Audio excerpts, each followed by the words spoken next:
yourself!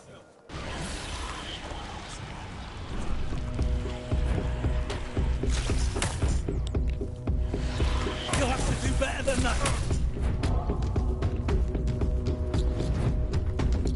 I'll teach you to respect me! I'll fight till I die! You'll regret this!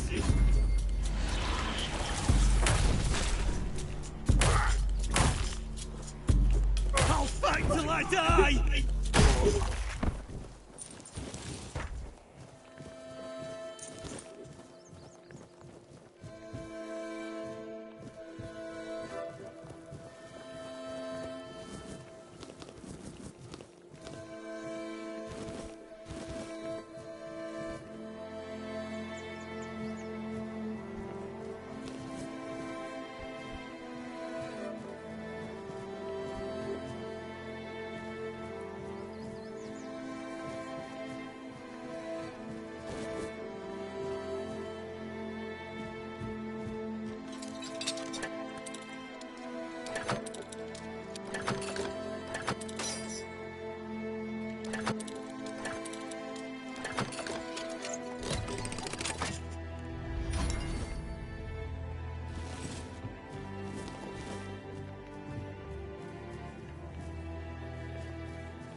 My soul to my lady's will, and she kept me close until she had no more use for me.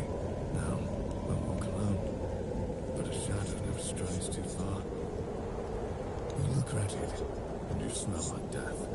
I've seen people like you before, broken, worn down, dragged through the mud. If you've had enough of it all, I could grant you an honorable death. In a proper duel, you lived like a cur. But you could die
What's happening?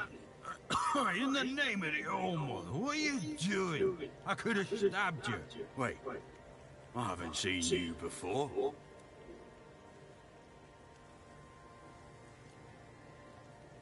Not. I'm not. I could have sliced you up like a fish? No. Like a potato. But I didn't, did I?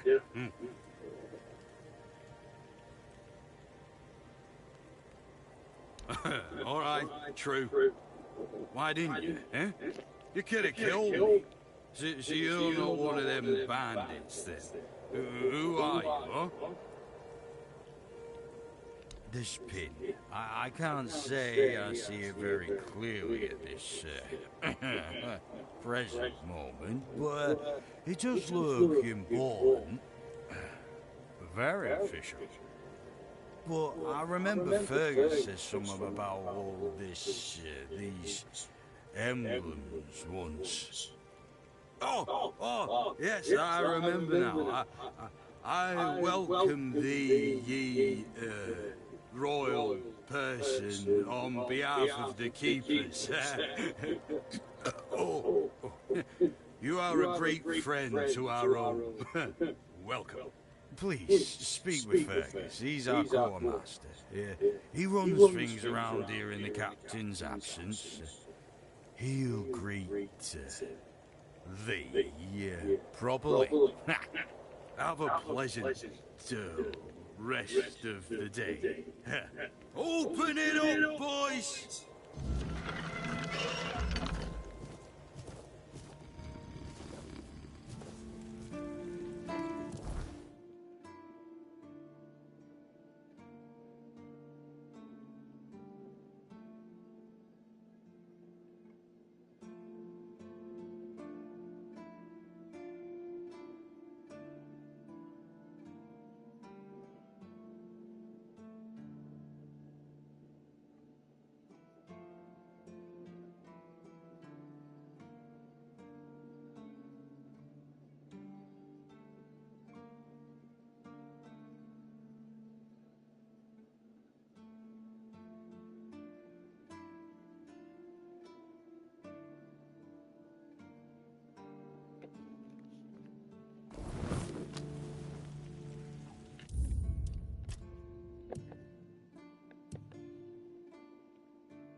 All Mother's tits.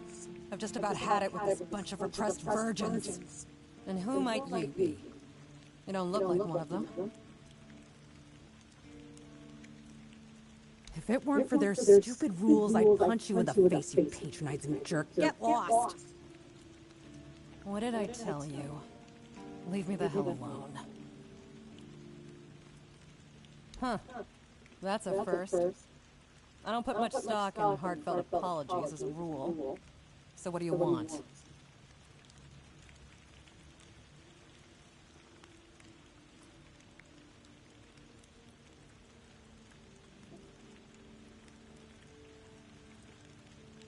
Why don't you try again, Silver Tongue? What did I tell you? That, I must admit, is the universal language of apologies, especially among us merchants. You're forgiven. Oh, I've had just about enough of dealing with those sniveling morons when they're up to something. Don't look at me like that. You don't get as far in life as I have if you can't smell bullshit from a mile away. There's something fishy going on here. But I'll get to the bottom of it. And here's a brilliant idea. You're going to help me. Straight to the point, huh? Don't worry, I'll pay you. And who knows, you might even get a discount on my wares. I just need you to go to Brandon and find out why that slime ball is pretending not to know I'm here. Tell him I'm waiting with his delivery. Although I'm pretty sure he knows this already. You don't know? He's the captain of this entire circus. I thought since they let you in, you must have it in with him. But it turns out you know even less than I do. There's something going on, you know? They don't want anybody to know, but I can feel it. I've been doing business with the captain for years now. Then suddenly I found myself stuck here. They won't let me further in, not even to set up camp in the village. But they won't let me out either. Anyway, good luck to you. Come and visit if you need anything.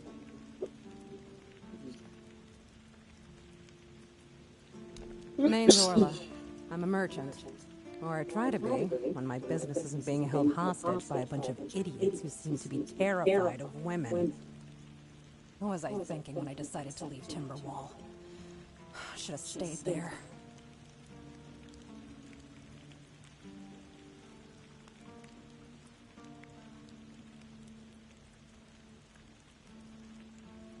You've never been to the merchant capital? Well, you didn't miss much. Yes, it's rich and extravagant, but only if you're rich and extravagant, too. Other than that, it's a place like any other. The same pain and misery hiding behind gilded walls. It's not as exciting as people think. Or, well, maybe it is, if you like living with a bunch of backstabbing crooks. Yeah, now I remember what I was thinking when I left that place.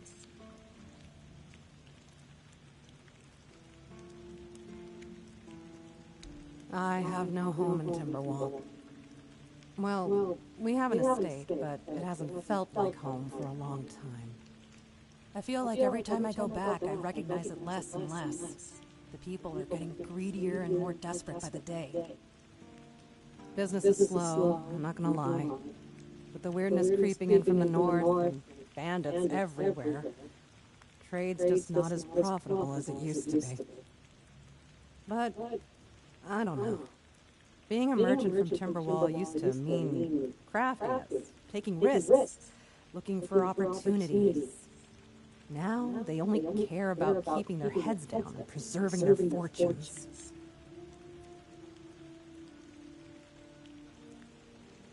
Not really. It's more of a requirement if you ever want to be successful in Timberwall. My family is full of them.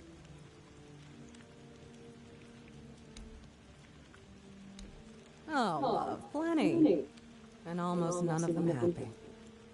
I'll never forget the first time we stumbled upon a place after a cloud of the weirdness oozed through. It was a small settlement, just a few houses.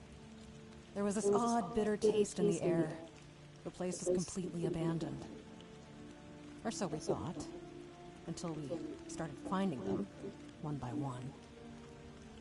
A man who tried to chop off his legs after they started sprouting antlers. Another one who gouged his eyes out, so he wouldn't have to look at his child melting into the floor. A woman in the farthest corner of the settlement managed to stab herself in the heart before it got to her. I almost dropped it all and ran back to Timberwall that day. I'm still not sure why I didn't.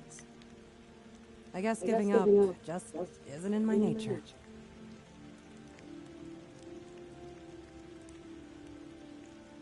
You do realize you won't score any points with the Keepers by helping me, right? Those holier-than-thou soldier boys have no idea what it takes to be a merchant in this sorry world. The things we have to do sometimes aren't exactly done according to the rule book.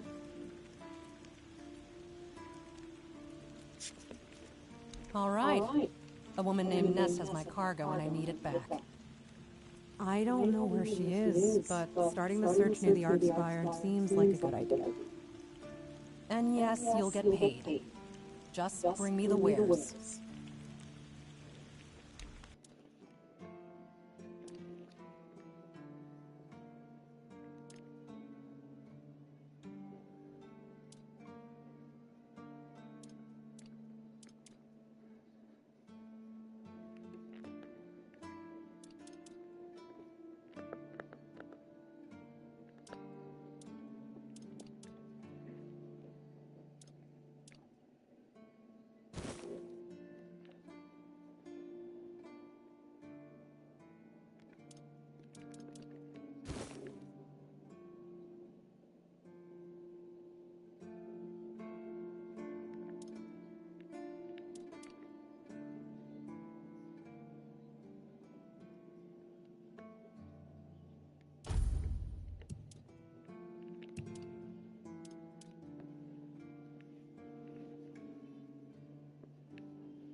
You're back.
Let me guess.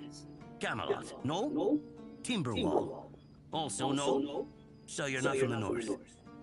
Ah, of course. You must be from Quinacht. I should have guessed right away. So, who's in charge there now?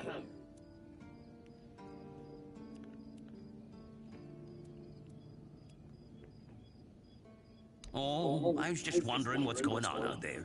Here in the south, we have our own affairs. What happens out there in the world? Well, the news doesn't always travel all the way here. And they should. It's in our common interest.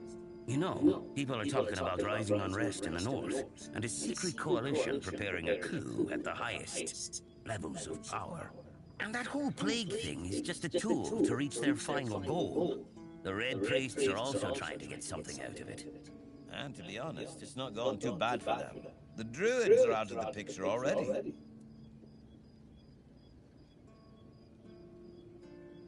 Well, sure. They want to establish a new order on our island. And it's not clear who's involved in the whole mess. Maybe our captain is even involved. Hell knows. They have their people everywhere. Damn it, you could be one of them too. Although when I look at you, I don't think so. You have such a stupid face. With all due respect, of course.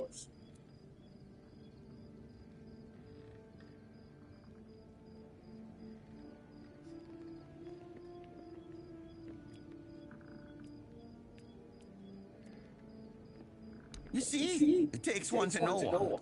And that means we're just pawns. Folks like us won't change anything. But we have to talk out loud. It suits them when everyone keeps their mouth shut. Wait a minute. I'm not suggesting anything here. I'm just thinking out loud. It doesn't make sense that the plague appeared just like that. Out of bloody nowhere? Hell no. It's a high-stakes game. Power over us, of course. Over our bodies and souls.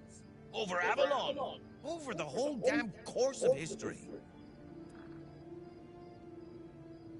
That's the case. Those sons of bitches are good at hiding. They kinda blend in and live among us. It's hard to tell if it's hideous magic or some other tricks.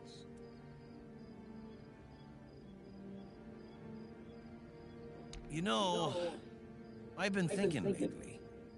What if King Arthur is just a stupid fairy tale? What if the nobles and others involved in the whole conspiracy just made him up? And us peasants eventually just started to believe in it. You know, one story for everyone. They drilled it into our heads, and drilled until it finally stuck. And then they built statues, wrote books, and everything else.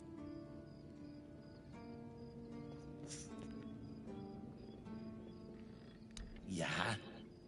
Don't tell me you're one of those fools that think that the All-Mother exists. Have you ever seen her? How do you know that we're not being lied to? Exactly. But maybe one day you'll see the truth.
welcome. In the name of our eternally reigning Majesty King Arthur and the Knights of the Round Tables, I am obliged to inform you that fighting those who actively break the law and reject the rule of the crown is the duty and pride of every subject. As Camelot's representative, I will be paying a bounty of 10 gold pieces for the death of each bandit roving the area, as long as adequate proof is provided.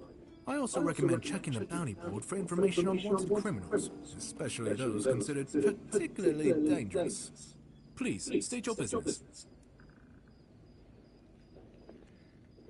That's correct. My name is Dillian. I was sent here from the capital to see how the Horns of the South are handling the bandit problem, and also to encourage the keepers to fight. The situation with the Pict and Del Rita savages is precarious. Too bad we can't get rid of them as easily as we did with the Druids. There have also been rumors that we might soon have a civil war on our hands, so Camelot cannot afford to spread our forces too thin.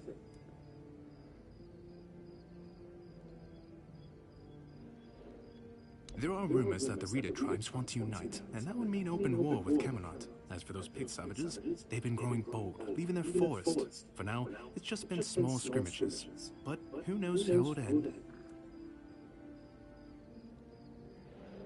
Well, you've probably heard about the Druids making human sacrifices by stuffing people into wicker puppets and setting them on fire. Well, the people decided to give them a taste of their own medicine. They rounded them all up, and then sent them up in smoke. Oh, how they must have howled and sizzled. Too bad I can't see it. Yep, made human sacrifices, prayed to the dark gods, brought the weirdness back. Bunch of bastards. Good thing they're worm food now.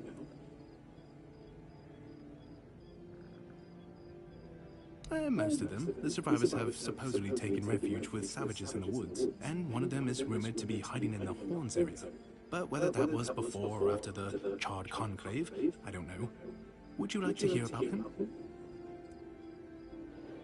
His name was Slaudiard. He was lurking near Blood Lake, a small pond where they used to throw the bodies of executed convicts. They say he would fish them out and use his magic to turn them into undead monsters. Supposedly, he started needing some fresher corpses, so he slaughtered one of the keepers. The Horns organized a manhunt. They found him and sentenced him to death. People say that the moment his body touched the surface of Blood Lake, the water turned red and it's been scarred since that day. Some say that Slaudiard came back from the dead and seeks revenge. But if you ask me, it's just a tale by local simpletons. I don't really have much more to tell. It's hard to get any updates here. I only know that the new Lancelot has not been very popular, and that's putting it mildly. The Witch Morgane would have been burnt at the stake long ago if everyone weren't so afraid of her. And then we have the commoners who seem to keep forgetting their place, and loudly demanding changes. Everything is falling apart.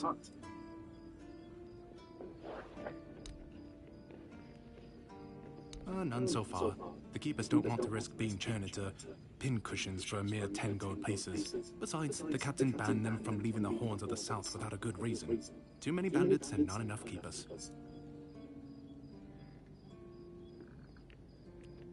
Well, Camelot would send a group of knights with Sir Galahad at the head, and he's not interested in half measures. He'd probably burn down half the garrison, or hang them. He's done both. By the way, did you know that people who are hanged rarely die from strangulation? Usually the sudden jolt causes the backbone to snap, which separates the head from the body. A while ago I saw someone hanged in the village, and it's true. One snap, and it's done. No matter what you say about him, he's very efficient. Brutal, even by my standards, but efficient. Oh, sure, plenty.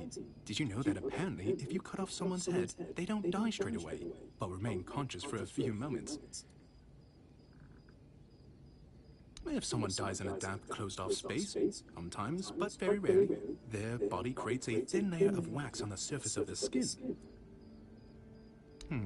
I heard that a body decomposes in water 4 times faster than on land. I need to think. If I remember anything, I'll let you know. Really? You fought bandits and killed them? Oh, I want to hear all the details. Here's a reward, but promise you'll tell me everything. Again? You really like killing, don't you? Do you shoot them with arrows from afar, or do you prefer... Oh, someone finally checked out the notices I was posting on the board. Do you keep bandits' fingers as trophies? I would. Oh, hey, before you go, I can see the blood loss in your eyes, you know. It takes one to know one. So here's some friendly advice, free of charge. If you're seeking scum to slay, you'll find bandits in the ruins of a merchant settlement nearby. It's worth visiting if you haven't already.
to keep me company or put me out of my misery.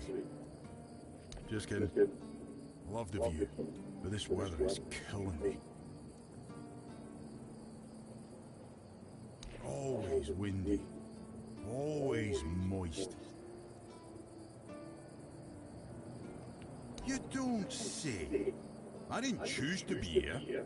Our beloved quartermaster sent me to freeze my arse off. He said as punishment for spitting on the good name of the keepers. Whatever the hell that means. I just got drunk in the tavern and lost half my pay. And maybe some of my clothes. But I mean, why would he even care? It was my gold. I can spend it how I please. Oh, I need a warm coat. And I mean the absolute warmest coat you can get, huh? Osprey might have something in stock or know how to make one. I'd ask myself, but he's not exactly speaking with me these days.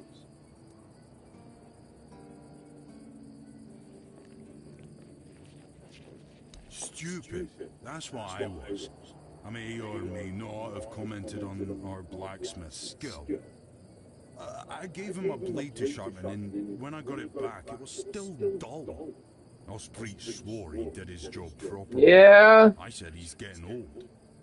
And so on and so forth, until it turned out that my mate had played a trick on me, swapped my sword with another one that was as dull as a stump. I tried to make amends with Osprey, but the old man's blade is as stiff as his steel. Can't say I blame him. Now, here I am, frozen to the bone and in need of a hand. You got one to spare? Oh, come on, can't you see I'm freezing?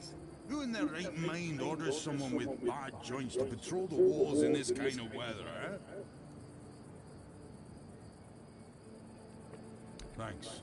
I'll be right here, freezing my arse off.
I don't fucking know, dude. Maybe fucking caveman babies are fucking crazy.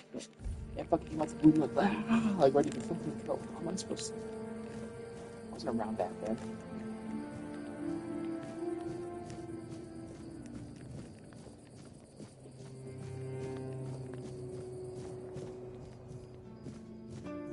Whatever, bro. You already call me dumb, but y'all don't give me the answers either.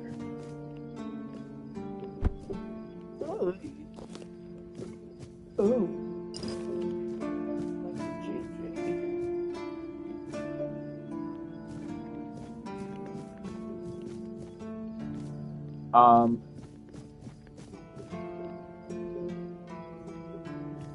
What the fuck did I get down, dude?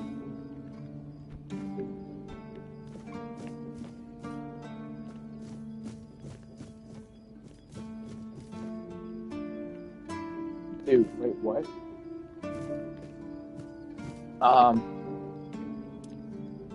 Dude, there's no way. Huh.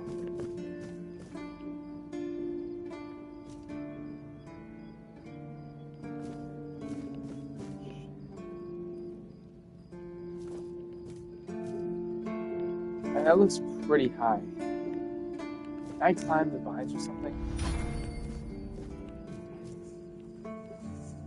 Fuck it. Oh. Okay.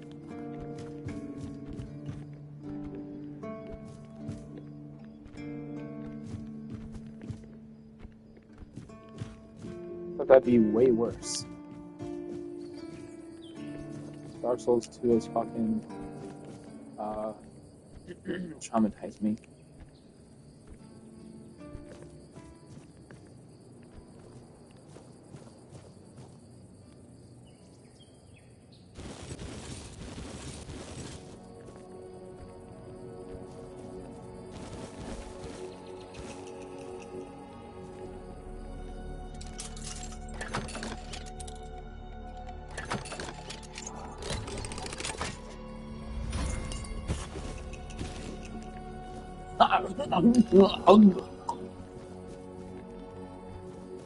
Love my friend, you keep.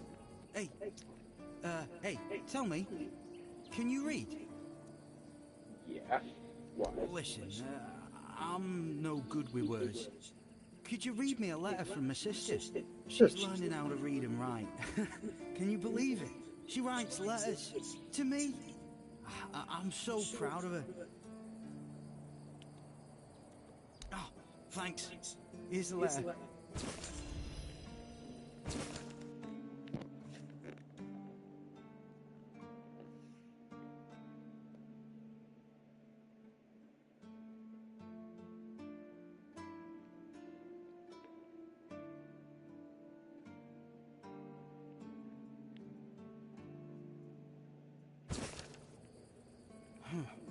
And what did it say? Everyone's healthy? No, you must have misunderstood something. What do I do now?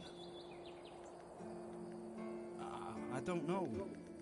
I don't know what to do. I should go back to him, right? Won't change anything.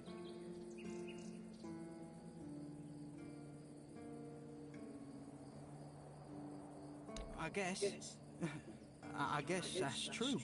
Yes. Excuse me. I need to be alone.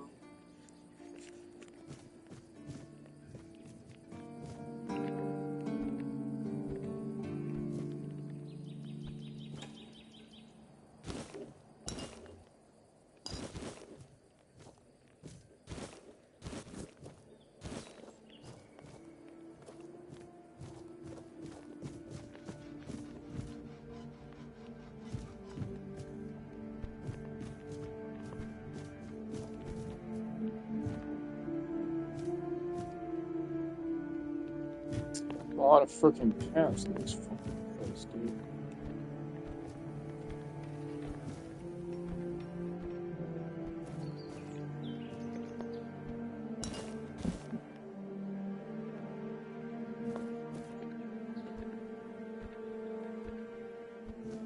What are you think of scale armor? Scale armor. What do you think of it? The ones all the keepers wear. Oh.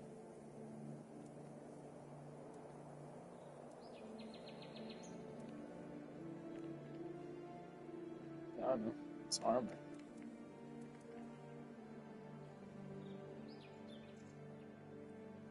Sure, maybe it's easy to make and doesn't restrict movement, but it doesn't provide the best protection. Someone just needs to stab you between the scales and you're done for. Lamella armor is much better. That will prevent you from being run through with a polearm or getting shot with a bow. It's also much more comfortable.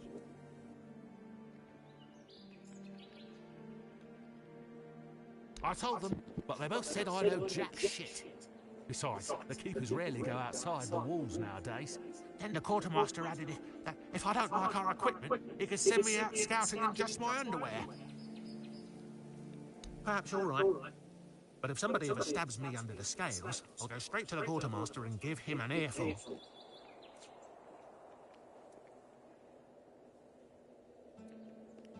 I read a lot about it. In Volume 4 of the Armourer's Almanac, Arden's Shadowblade describes the differences between various types of armour. For example, chainmail allows for a good range of movement, but it's heavy. It also provides poor protection against blunt weapons, and its production is laborious. Shadowblade is a moniker. Arden is passionate about weapons and armour. He has great knowledge of materials, techniques, and history. A true expert. Everything he writes is interesting. I would love to meet him one day. No, but I have knowledge from books and a lot of thoughts on the subject, so I know what it would be like to wear different armour. Oh, of course. I mean, I've never made one. I'm not an armourer. But I've read so much about it that I'm sure it won't be a problem. Here's the page from the Armourer's Almanac that explains the process.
Blessings upon you, stranger.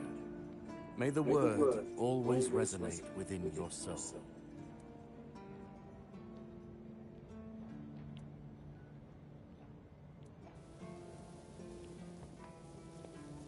As prepared as any men can be against something they barely understand.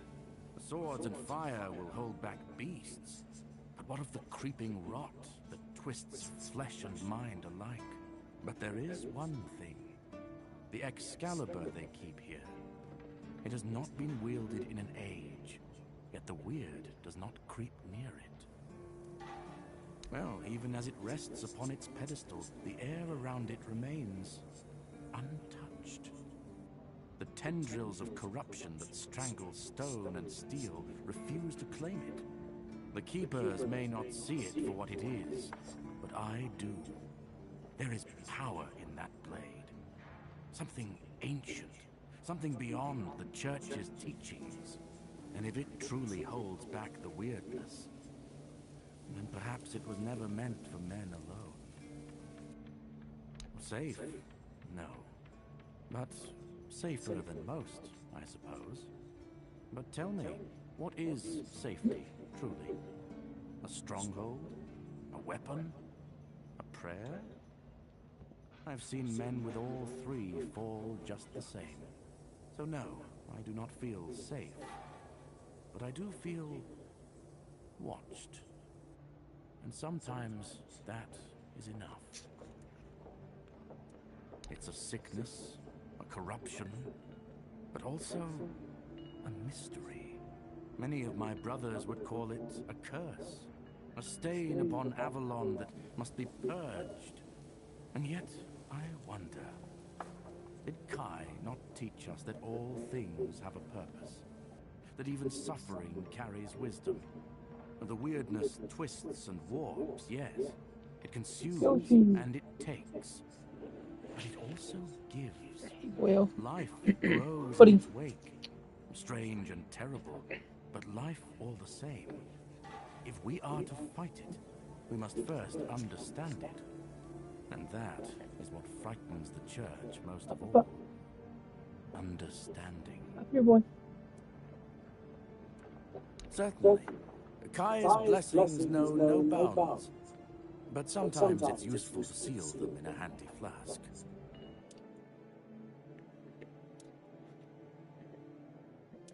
Everything. Everything.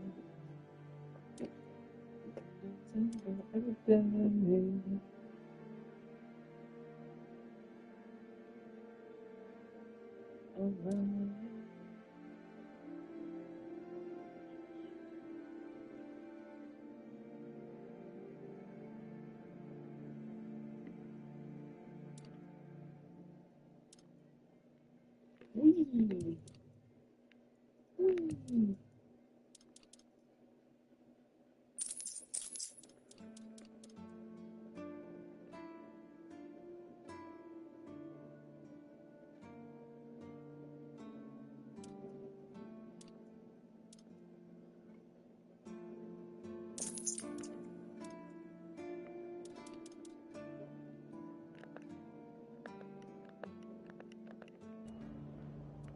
May Kai's word.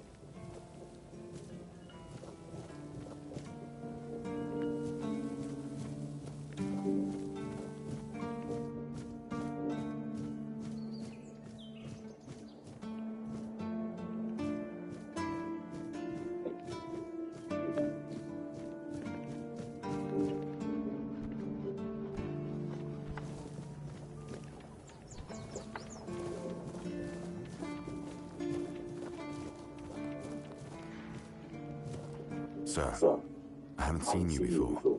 I wasn't expecting any guests, and you don't look like a new recruit.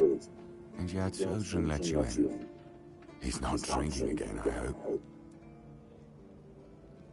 Most unfortunate, but that explains why you just strutted into the halls. I'm afraid I'll have to take action. The name's Fergus, and I assume you already know I'm the quartermaster here. Now state your business. And please, try to be convincing, or the walls of this fortress will be the last thing you'll ever see. Yes, I know. And that's why you're still standing in front of me. However, these pens were only given to certain people. They mean that in times of trouble, these people will always find a safe haven here in the Horns. And that makes me wonder, what happened to your friend?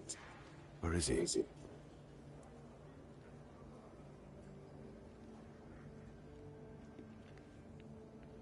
If what you're saying is true, he must have had a deal with somebody well above my pay grade, and that leaves only the captain.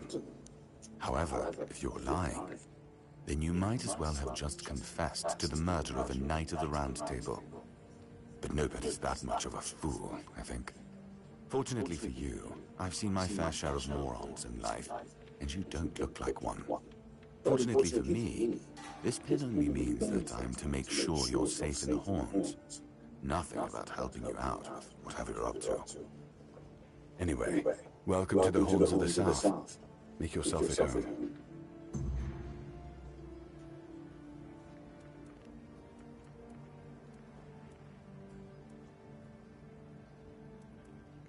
Fine then. This is the keep. Anyone sworn in as a keeper lives here, unless they're no longer fit for service. If that happens, they get transferred to the village.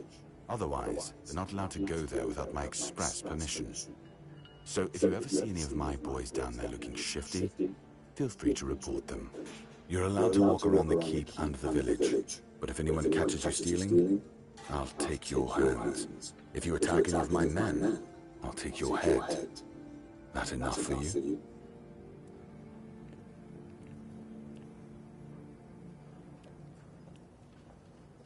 I'm Captain Brandon's right hand. He deals with the serious matters I don't want to know anything about. I take care of our everyday life.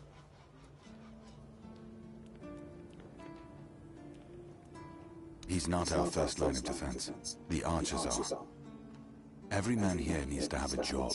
And no offense to Odrin, but let's just say we can afford to lose him. I'm sure the hordes of visitors clamoring at our gates can survive the insult.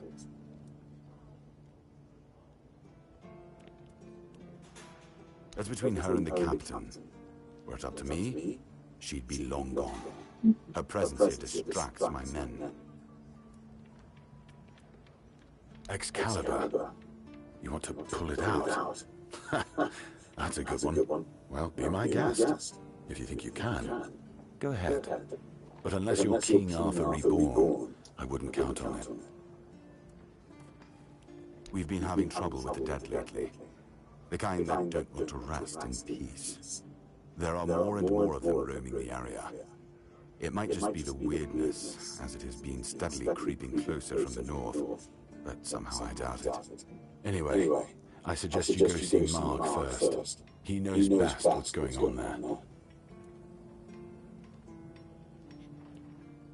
He's our huntsman.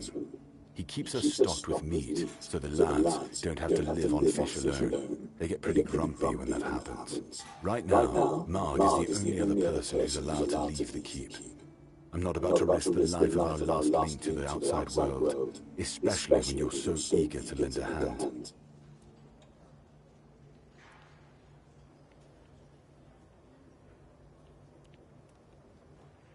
There is a local legend about a dark druid named Slaughter? Slaughter, that was it. He was a necromancer rumored to be able to raise the dead and make them do his bidding. It's quite an old legend, though, so unless he managed to raise himself from the dead, I doubt he's behind this.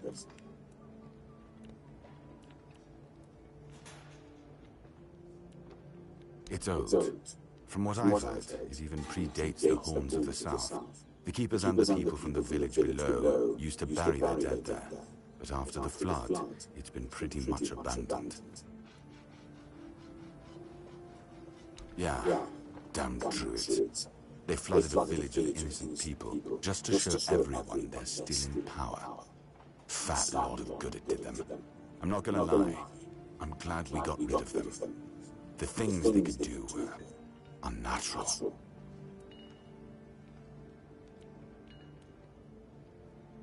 The captain forbade anyone from leaving the keep, so I couldn't. And truth be told, I didn't particularly want to. We don't get many recruits, and you're, well, your words, not mine. It's not far, and it's hard to miss. But honestly, I'd suggest you go see Mark first. You don't really know what you're walking into, so if I were you, I'd try to learn as much as possible beforehand. Good. Try not to get yourself killed, and get rid of whatever's been causing the problem.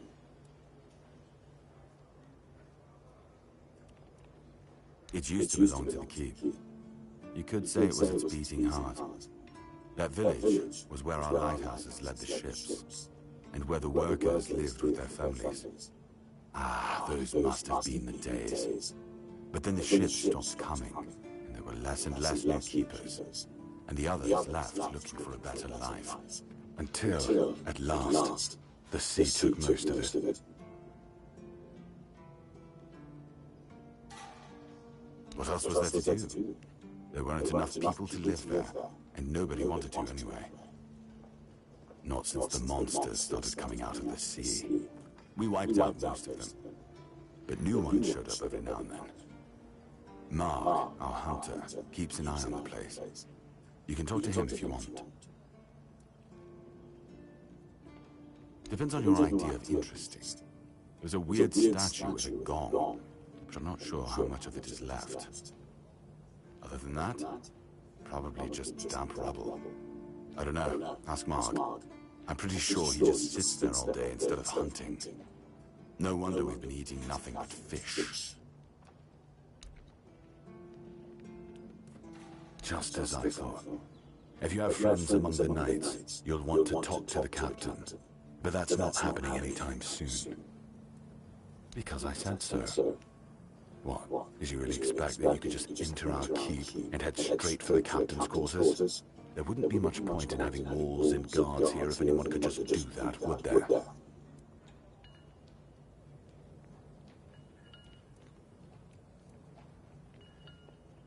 So what? And have you helped any of my people?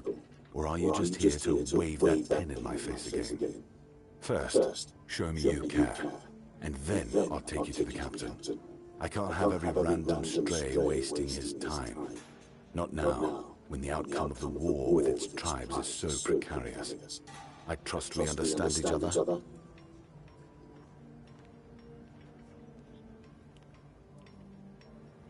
Because I said so. I believe your intentions are honest, and the matter is important, but I need to confirm that first. I can't risk our safety, and especially not the captain's safety.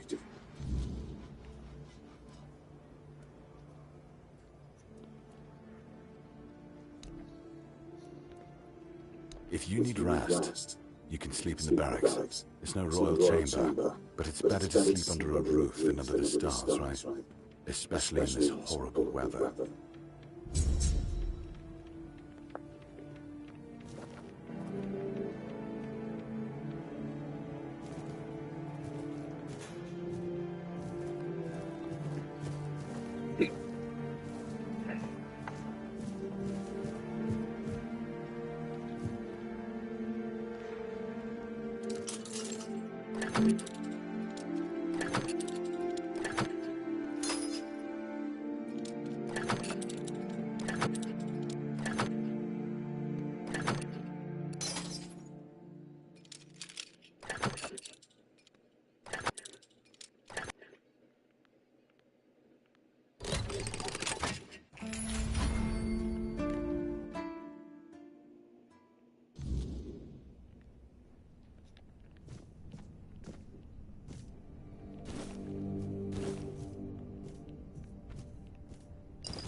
If you're here to see the healer, don't bother. He's a quack and a butcher who likes to watch people suffer. I came to him with a toothache, asked him to make me something for the pain, and you know what he did? He said my tooth is rotten, and then sent me to Osprey to get it pulled out.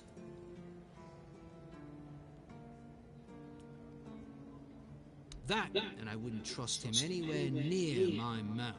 Don't get me wrong, Osprey's a decent blacksmith, but he's no good with teeth. With one lad, it took him 3 tries before he got the right one. I'll stick to my grandma's potion for toothache. Or I would, if Heber would stop being such a dick and make it for me. Heber took the recipe from me. And even if I had the recipe, I'm no good at mixing that stuff.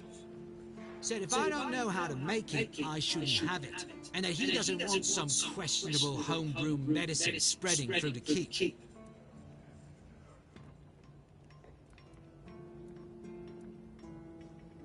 Oh yeah? And then what? Another and then another? Give it a few years and I'd be left with no teeth at all! Ah, leave me alone.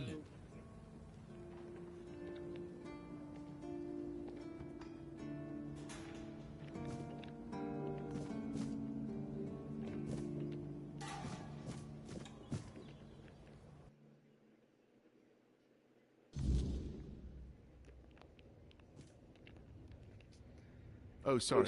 Do I know you? I'm terrible with faces. Either way, glad to make your acquaintance. I'm Jan Heber, a physician raised in Camelot and trained in the Royal Academy.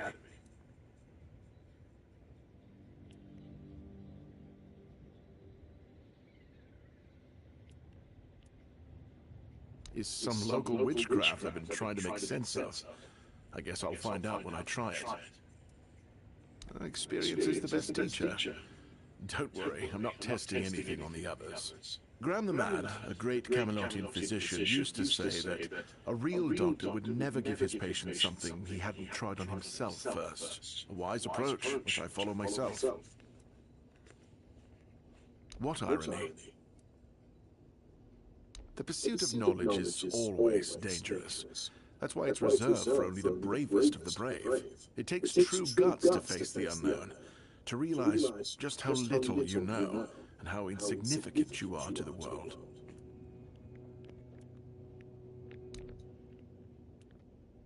I was classically trained in the proper art of medicine by the scholars of Camelot. The things they do here, they make no sense. No sense at all. Most of this stuff shouldn't even be effective. Yet it seems to work wonders on these simple-minded, tough-bodied people here in the south. Shipments from Camelot are late, so I'm running low on supplies. If I'm not able to treat them, they'll start complaining.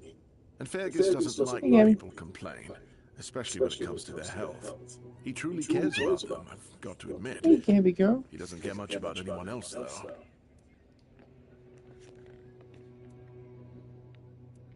Healing diseases, sometimes cutting people open. Oh, and pulling out teeth seems to be a leading cause of concern for everyone around here. Me pulling teeth in the arse end of the world? My friends back in Camelot would laugh their brains out. I don't dream about anything anymore, so sleep feels like a waste of precious time. Fortunately, back in Camelot, I found a mix of remedies that can keep me awake for a whole week. It was quite popular in our study group. Oh no, every physician needs his secrets. But I can sell you some if you promise not to tell any of the higher-ups. Hey. There are side effects. You won't fall asleep for a while, but the moment you do, well, you'll feel like you died and came back to life, only to die again. So you either take the next dose, or endure it. I can endure it because I don't have a post to attend to. But our brave soldiers, well, that'd be risky.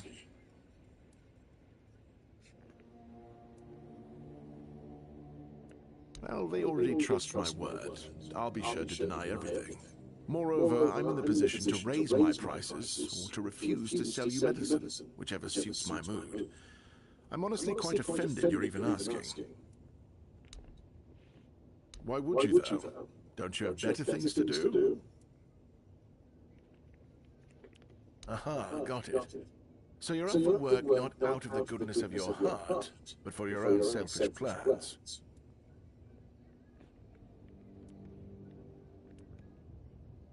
Oh, now you're speaking the language of Timberwall. It does pay, but we haven't settled on a shared definition of well, have we? I guess we can see about it after the job's done. But all right, if you're a mercenary, then I do have a job for someone who'd be willing to risk their life in exchange for material goods. Back at the Academy, I found an ancient scroll written by the Druids. Forbidden knowledge, especially now, after the mob forced them all into a wicker man and burned every last one of them to ash. I finally deciphered it a little while ago. It describes a ritual that needs to be performed at night within a stone circle. And guess what? There's one in the nearby forest. I guess you already know what I need you to do, hmm?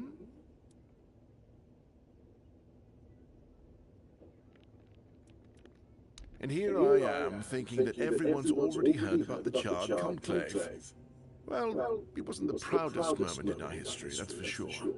You truly don't know. At some point, the villagers all around the island decided that the Druids were responsible for the Red Death, and all other ailments of our times. They rounded them all up in a massive wicker man north of the Forlorn Swords, and burned them all to ashes. Hundreds of years of knowledge gone within the blink of an eye. But, well, that's what's bound to happen when you stop paying for people's education and invest in keeping the elites fed instead. That is an excellent question, but I don't know. From what I've been able to decipher, it's a summoning spell to bring something or someone to our world. That being will share its great knowledge with the one brave enough to summon it. I need you to remember what it says and repeat it to me after you're back, word for word. Isn't it obvious? I'm the only medic they have here at the Horns. I'd like to see Fergus's face if he hears about me going out there. In Camelot, maybe, but this far south, nobody cares. I've spent my entire life digging through scrolls and books in the descriptions of their rituals. Look, I'm sure they were onto something. They knew much more than we do, but it feels like there's a veil wrapped tightly around that knowledge. It's like I need to find the right spell, the right ritual, something that will unwrap it for me.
you? Ah, shit. Another mouth to feed. Fergus must have been off his rocker if he thinks I can feed everyone with the little he gives me. I'm serious. If we don't open the keep soon, we'll have to start eating rats. Not that I can't cook them in a way that makes you think it's chicken. Oh, you're trying to piss me off, aren't you? If you don't like my food, then get lost. Go to Ron's Tavern and stop wasting my time. In the fishing village. That's where the guards retire to sit on their asses and fart. Or sit, fart, and drink themselves into a stupor.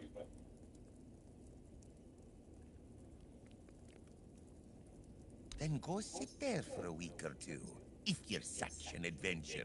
Let's see if boredom doesn't kick you in the ass first. Hell no.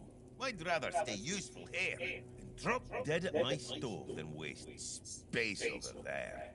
If someone's still fit to work but chooses to laze around all day instead, they should be kicked out, not rewarded with free beer.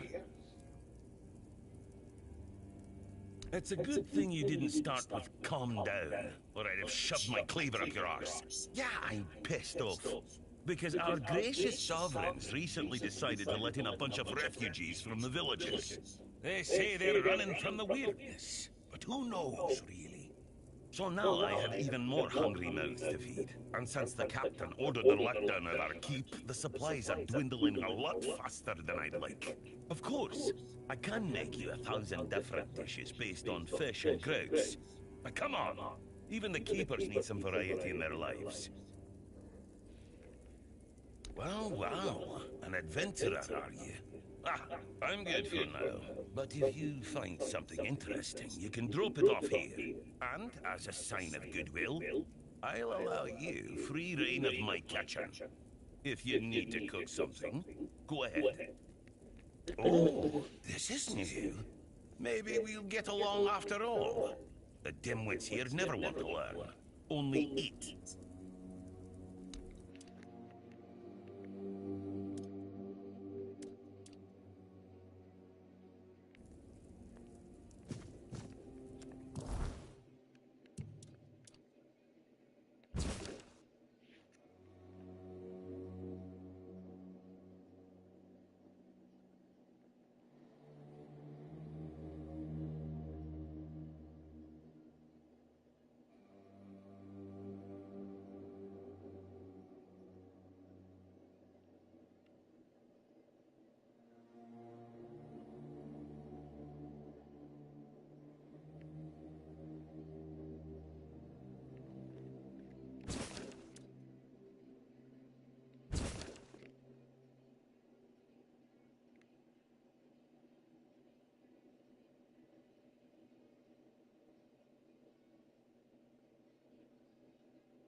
Hope nothing bad happens today.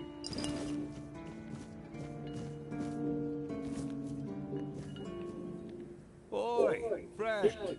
A question. Do you know why people always stop and watch a blacksmith at work? Because he's riveting.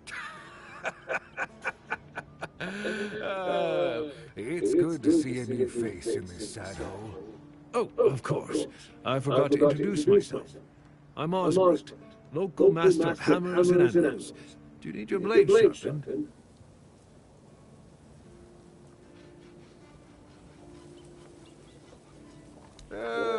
Not really.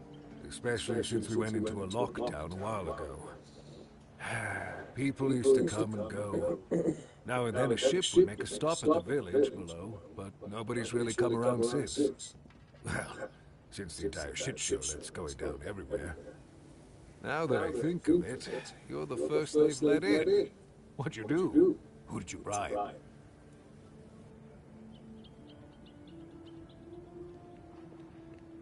Oh, so you have friends in Camelot. Good for you.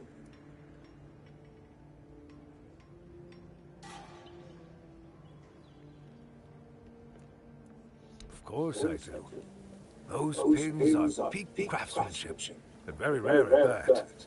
We only gave them out on Camelot's orders. But when I look at you, well, it's pretty obvious you wouldn't be able to beat a knight. And even if you found one already dead, you'd sooner nick his armor than a pin you knew nothing about. Either way, good for you.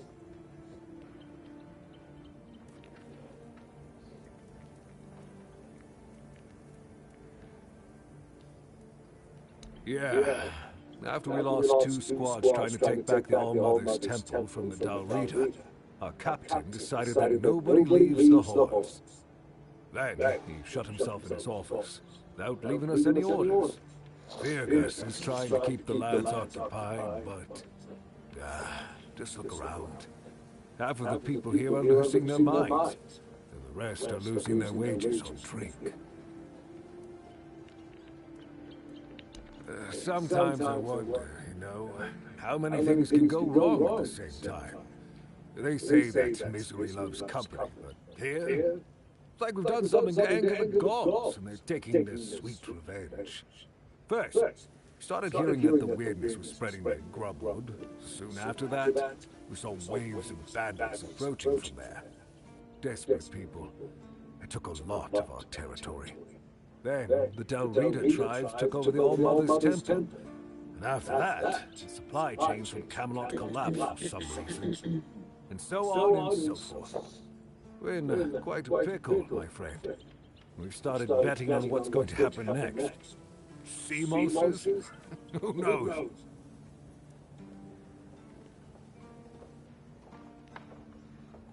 Yes. That damn forest north of here was already cursed and creepy. But now, I've heard it's an entirely different level of crazy. They say that some Menians started going dark up north. With that, the weirdness started moving. And when the weirdness gets here, well, we're fucked. But you know that. Every child has heard the stories.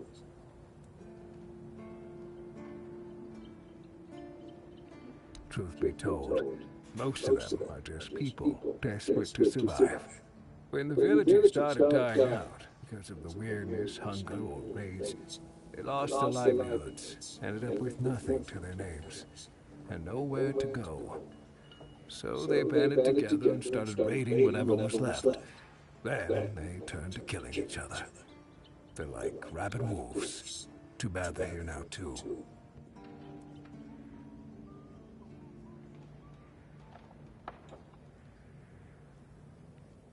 That's... I don't know. It's hard to explain. They kept to themselves, perched in the mountains near the Forlorn Swords. Then something happened, and suddenly we saw ships arriving near our eastern shores. A couple days later, the tribes took over. One good thing is that the bandits aren't up to fighting with them. One bad thing, we aren't either.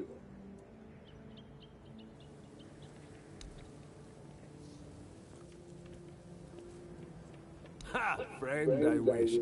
but the only task I can use help with might be a bit too delicate for you to handle.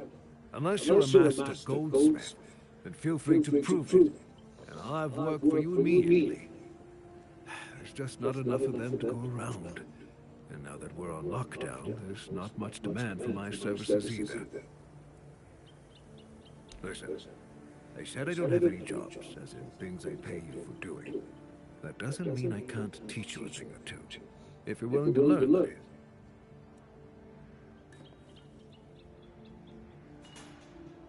Since you're free to wander about while I'm stuck in the keep, maybe we can make good use of that.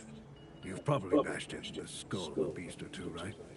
The alchemists. They're likely snatching up the corpse, using the muck to cook their weird concoctions.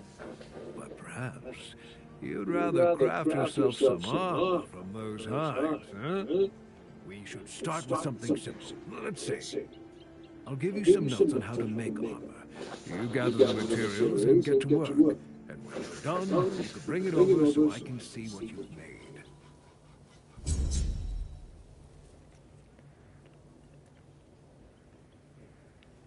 I heard that two fell down the stairs and didn't break a single bone. So that's a start. Other than that, no, I can't think of anything. Huh. It's for Dan, isn't it? That ungrateful bastard's still on the wall. Disagreement? Sure, you could call it that. I guess I might have overreacted a bit. But since Dan is on the wall and I'm here, I couldn't tell him that I get it. The prank and all. And I forgave him a long time ago. And now that I think about it, it was a hell of a prank.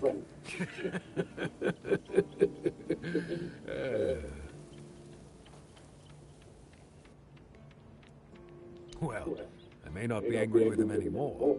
But that doesn't mean I'll work my ass off so that his doesn't freeze. Here's an explanation of how to make it. Feel free to help him out yourself. Thanks, bro.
Nice to have a break.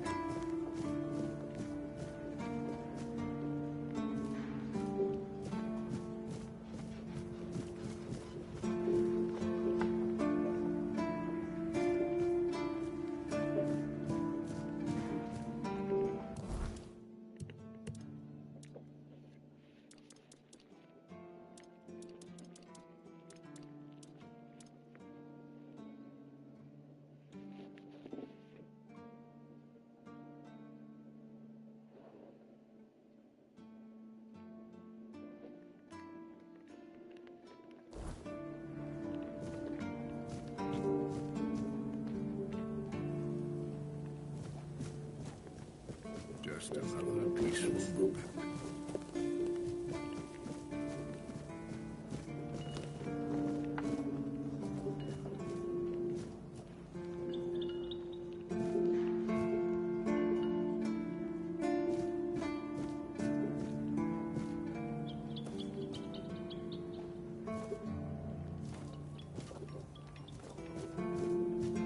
Just another.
Oh, what a nice day.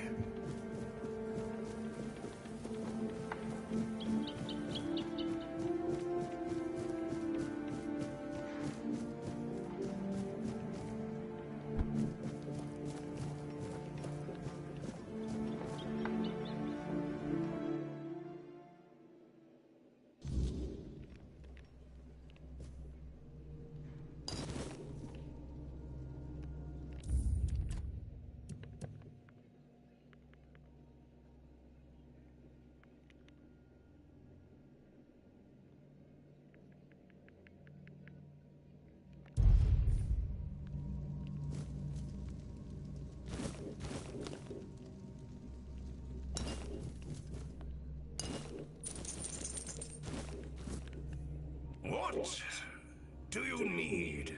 This is a prison, not a museum. We don't admire here. We punish. At least, that's what they tell me to say. I'm supposed to be intimidating. Grrr. So the prisoners are scared of me.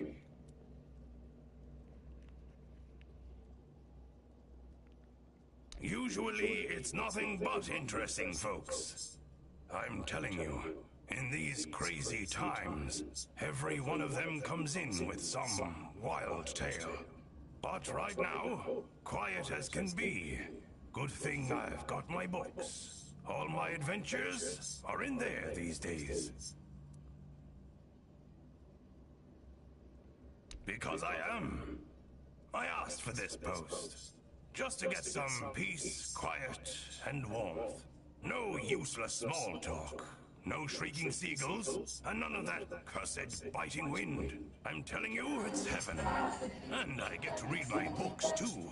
So if you've got anything interesting, I'd be glad to trade.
Hello.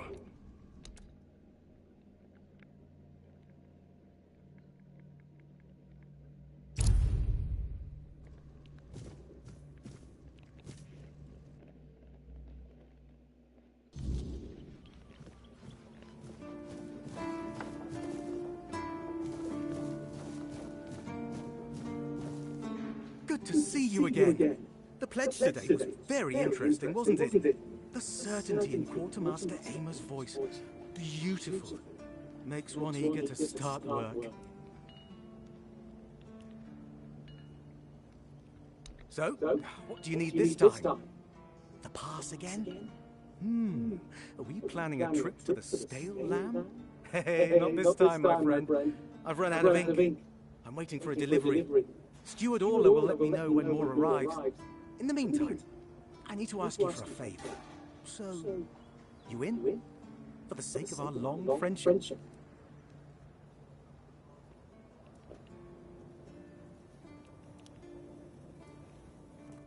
I guess you still haven't sobered up, huh? The Stale Lamb. You know, the tavern in the village below the keep. It's run by Ron.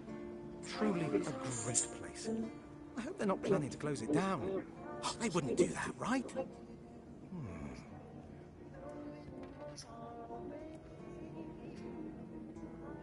Orla. I'm sure I'm not mistaken. Anyway, about that favor I asked of you. Just as we agreed. I appreciate that you remember. Holding one's tongue is the key to success. Keep it up. You do know it needs to stay between us. Do you understand? Say you understand. Fantastic. So, here's the thing. On a recent night out of Ron's, it seems I may have left some sensitive documents at the bar. Documents, with Captain Fergus sealed. But not necessarily sealed by him. You know what I mean. I can't really go there right now. Could you get them back for me? I'm sure it won't be too much of a problem.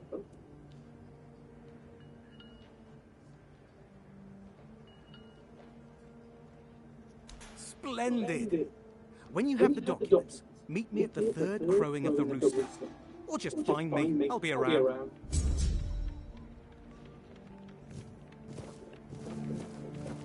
You all right, newbie? Have you been to see the refugees? I can't believe poor Cole was put in a cage. Hey, what a mess. Cole came to us with a group of refugees from some nearby villages. They were looking for shelter from, well, everything that's been happening here. Bandits, the weirdness, the Del Reader, hunger. I was happy Fergus let them in and allowed them to stay. You'll meet them in the village. They live in the buildings up high.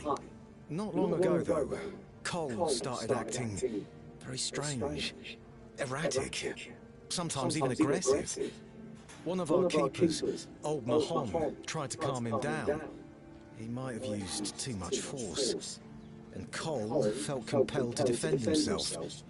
He bit Old Mahon, and since then, the old fool has been lying in the infirmary. Frankly, I think Mahon brought it on himself. They shouldn't have put that poor man in a cage. Wait, if you ever meet Patrice, please give her those flowers.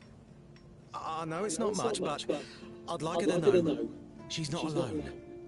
I support her and the other refugees. And I'm sure there are more of us who do.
heading to the village, right? Tiernan should let you in. Take this medicine to my father, will you? Goban is a loud man. You shouldn't have trouble finding him.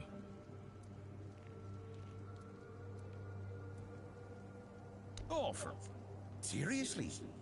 You'll have my eternal gratitude, but nothing more for now. Go on. Take it. Come to me afterwards. Ah, he is the Sark too. In fact, he was the builder before me. Now he's just an old fart angry at the world. But a father is a father, right? We may hate each other, but as long as I can help him, I will. Hence the medicine. If Haber doesn't know, then I don't either. So we keep trying.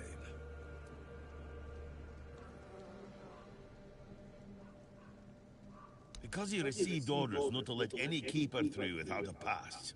And I don't have one. I've already used mine. Guess what I used it on? That's right. Bringing medicine to my father. When that idiot gets an order, he's like a priest who stumbled into an orgy. He's got a stick up his ass. Nothing gets through him. Not all keepers have been here their entire life, you know? He got me before he joined the Horns. Serves me right for wanting to find this stupid son of a bitch. If only I knew what it entailed.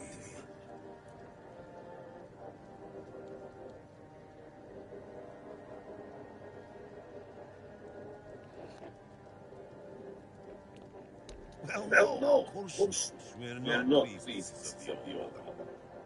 A woman can be an old crone and still devote herself to the All-Mother. But a man's got to have some fight left in him to be a keeper. Old enough to hold a sword, young enough to not break under its weight. We all got different roles around the keep, sure. But at the core, we're warriors. Don't forget that. I don't know. Following my old man here was all I ever wanted. Never saw myself as anything else. Tried picturing myself as a husband, a father, but nah. I wouldn't know how to raise a kid. I'd just mess them up. Like father, like son, I guess. If I had a gold coin for every time someone asked me that, I could fund the damn thing myself.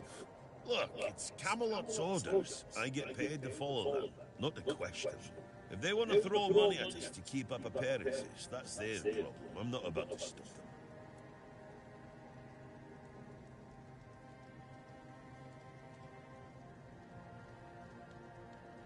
See you around.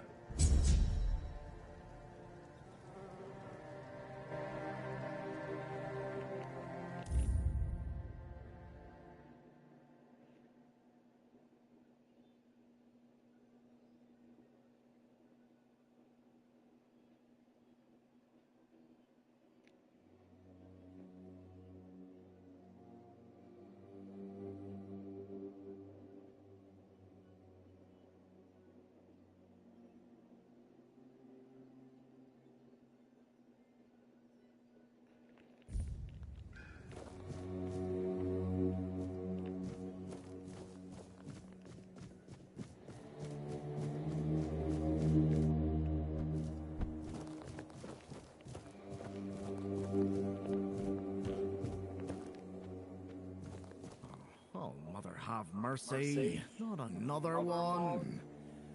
If I let you pass, will you promise not to make any trouble?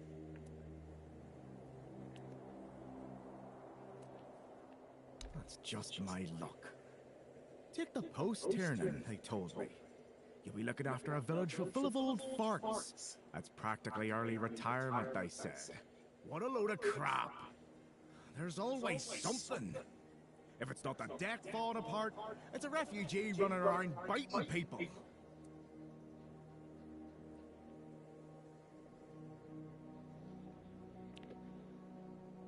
Well, to be fair, he only bit one person. But it was a keeper.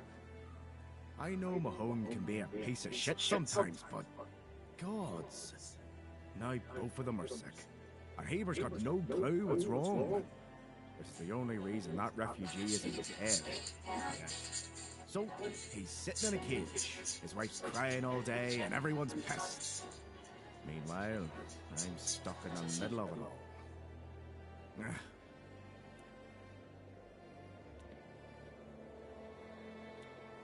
No, not really. Fortunately. The deck? Nah, just old wood. Honestly, it's the least of my problems. But I've got no way to fix it. Dara's always busy with his lighthouse, and every time I try to do it myself, someone else needs me for something. I can't even sneak out to the tavern because last time some rich bint started complaining that everything here smells of fish. That's a seaside village. What else would it smell of? You do that? That would be a huge relief. Well, maybe not huge. There are bigger problems, but it'd be a start. Truth be told, I don't know why they want it so badly. It's for boats. No one here even uses boats. But, well, you know how it is with old folks. Once they get fixated on something, there's no point in arguing. I'd pay if I could, but this was supposed to be my job. The budget's long gone. But if you're interested, I could teach you a thing or two about home decor. Not exactly standard keeper knowledge, but, well, we all have our secrets.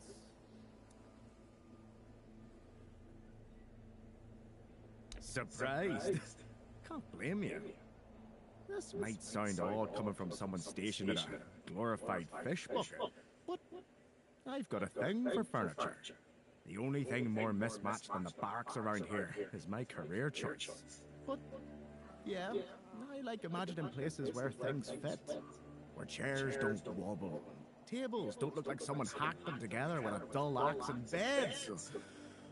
Well, beds don't feel like they're plotting your murder while you sleep. Not exactly a secret I broadcast. Most folks see me as Tiernan the Grumbler. But, hey, we've all got something that keeps us sane, right? Mine just happens to be daydreaming about nicer chairs. Oh, she's a real piece of work, that one. Her name's Lady Elisa. Something. I don't remember. She came here with her husband. Poor man. I never heard him get a word in. You know, sometimes I regret not getting married. But if I had a wife like her, I'd just end up being a keeper all over again. No need to tell me that. But I can't just go back to patrolling the walls. I'd be a laughingstock. I'd rather sit here and hope everything works itself out. I mean, everyone's gotta die someday, right? So whether it's me or them, at least my problems will be over.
Hey.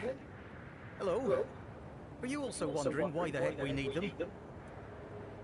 Lighthouses. Why the hell are Dara and his workers pushing so hard to build the second one? Is one not enough? Is it because one is less than two and less is worse? I mean, two lighthouses next to each other are almost the same as one, and ships don't even sail this way anymore.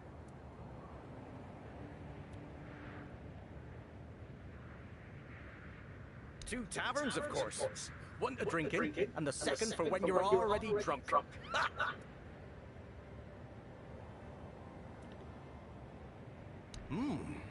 Well, not much going on here, as you can see. Things have been a bit different lately, due to the refugees. One was even hanged for theft, but I can't say much more as I wasn't there. If you're interested in the horns, you should visit our museum. You'll learn more about that fella, Swallow, or whatever his name is.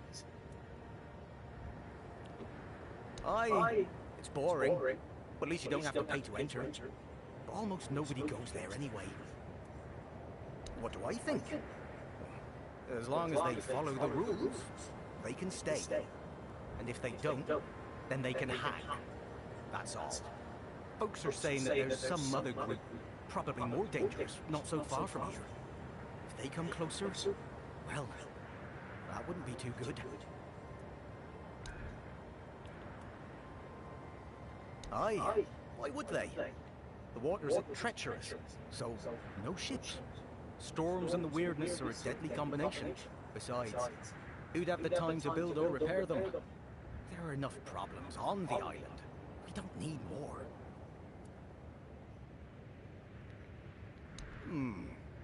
You can stay here and serve. Sit in the tavern, drink and eat something. If you're looking for an adventure, you'll have to go elsewhere. There's always something happening out in the world. But you know what? Here in the south, everything happens late. It's a big world out there, and a small one right here. From a financial standpoint, it makes absolutely no sense.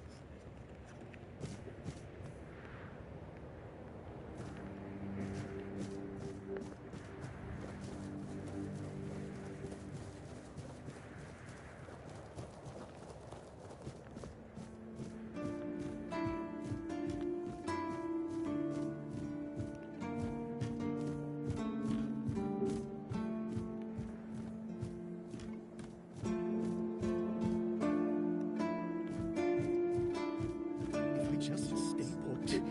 Everything will be just fine.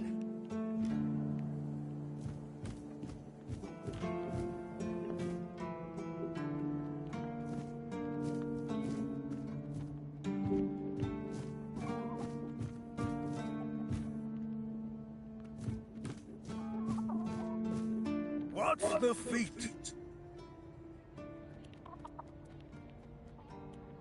Your feet and my priceless seedlings. I swear, your nosiness will be the death of you.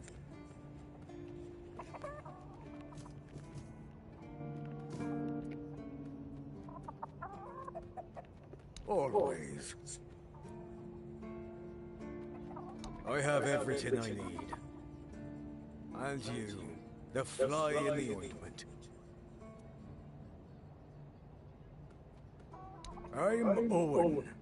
And this is what I do here. It's safe. I can keep an eye on it. And I can chase off the seagulls. And when the weirdness comes, and the dead start rising up from their graves, then a rooftop garden will be much safer than one on the ground.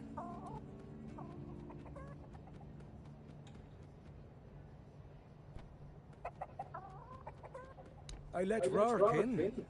He doesn't talk so much. He's my best friend. My hole in your skull would be worth 1,000 words. No, I can handle a few seagulls. I'm not like that idiot Gwillem. You need to talk to plants to help them grow. I'm not gonna waste my breath on people.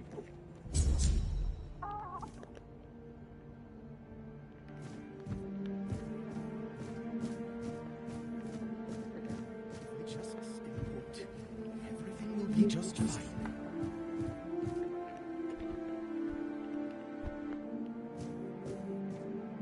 Bloody seagulls! Can you hear me? You flying vermin! Just try landing here and I'll pluck your asses clean. A keep by the sea. What a great idea that was. And what do you want? I'm fixated. Me? Oh, you didn't see what they did to me a week ago. I was just standing watch as usual, and then, suddenly, splat. A dozen of them flying overhead, screeching, shitting and whatnot. So, I yelled what I think about them, shaking my fist. And then another 4, splat! And they kept screeching. I tell you, they're laughing at me. I spent all night cleaning my armor. Sewell didn't think it through when he decided where to put the keep, mark my words.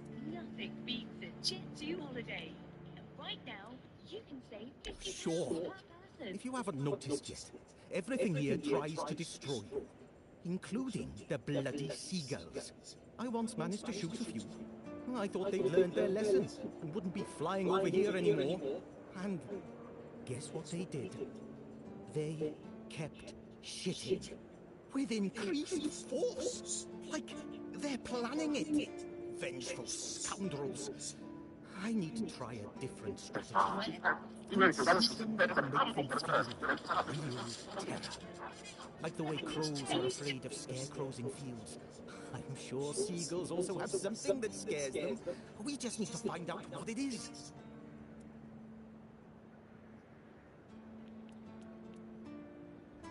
Come on, have mercy. I'd have dealt with the damn creatures myself, but I don't have the time. They're not even good for anything. Less meat than a squirrel. And what's there is dry as a pilgrim's foot. I'm not asking a lot. I just need something to scare them off.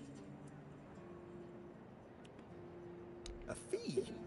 I'm not asking you to hunt down a monstrosity from Grubwood or the Sunken Village. Ah, whatever. As you wish. You'll get your fee. You must think yourself an expert, damn it. I just need you to bring me some kind of a bird scarer. They'll learn their lesson and keep away from me. I don't know. I'm not sure if there's anyone crazy enough to take up something like this. There is one guy in the museum, Riderick. He's supposed to know everything.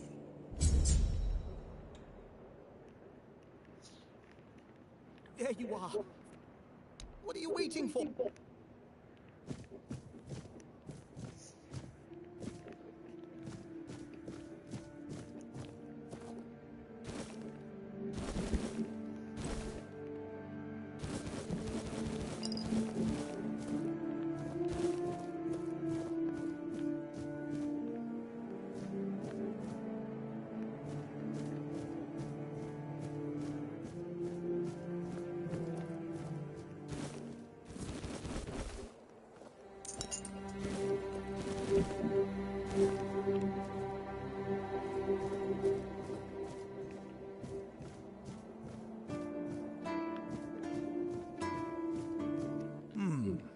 Were you at the place? I didn't see you.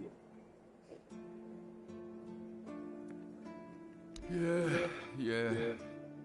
Victory over health. Honor over life. Yeah. Bandits, tribes, Sodom. Sleep, damn it, is the worst son of a bitch I ever fall. No sleeping. The service is eternal. Where would we be if Seawall took naps all the time? You need to serve. Not...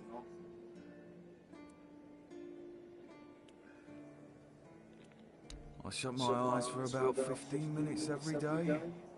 Sometimes 20. Besides, a true keeper doesn't sleep. He keeps watch. The old mother will reward me after I'm dead. But I'm not gonna lie. That potion from Eber, our physician, works miracles. You could stand on the walls all day and night and not even think about closing your eyes. What? Listen, pal, I never asked. I just came in the evenings when I was getting sleepy and took it. And then Yang put it somewhere else. Keeper's vigor. Good stuff.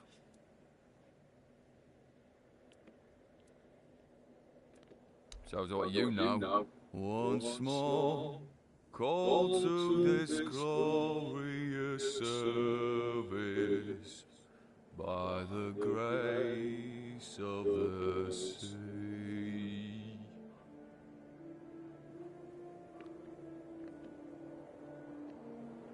Serve.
Welcome to the Museum of the Horns of the South, the southernmost keep under Camelot's jurisdiction.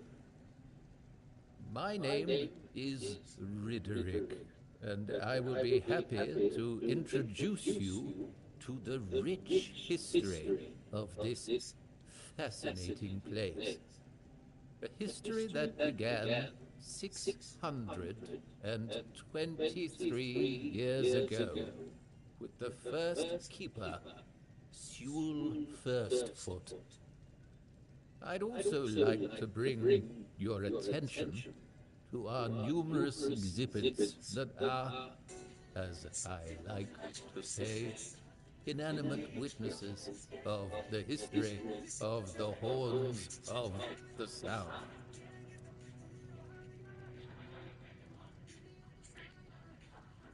The museum holds a collection of 72 items of the so-called movable, tangible heritage. The collection includes big and small items that represent the world surrounding the keepers of the Horns of the South from the 1st to the 6th century of the Avalonian era. Here you will find militaria, craft tools, everyday objects, furniture, textiles, coins, religious artifacts.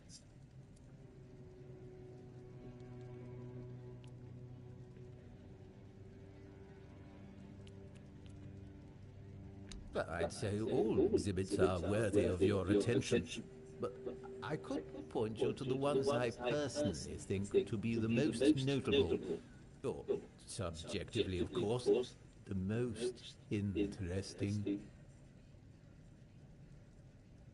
Those would be the items that used to belong to Sewell Firstfoot.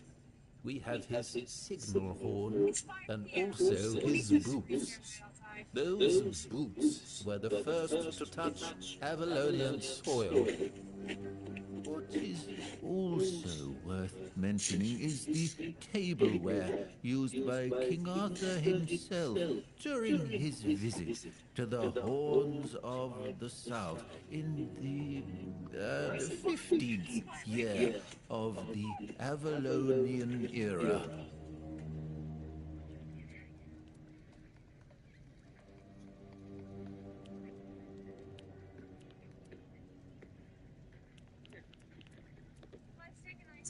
Yes, remarkable, isn't it? You can find them in the central display.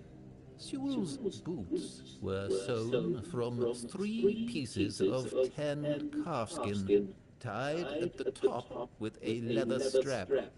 The seam goes through the middle of the instep, which is decorated with ornamental embroidery.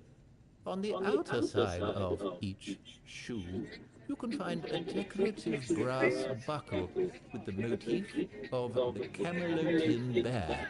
It is notable that even after 600 years, they are still excellently preserved, which is unusual considering the high humidity in this area. It means that even the keepers of that time must have realized the historical value of Sewell's boots, and therefore made sure to adequately preserve them.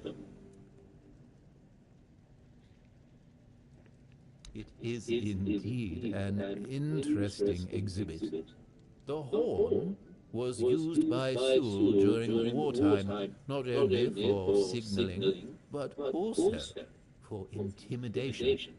It is 50 centimeters long and made of the horn of an ox. It is the color of yellow bone, with some ash-gray discoloration on the narrow end. It has a brass mouthpiece and silver fittings on its wider side and at the middle. The shape of the fittings suggests that the horn was hanging on a leather strap, which unfortunately has not survived to this day.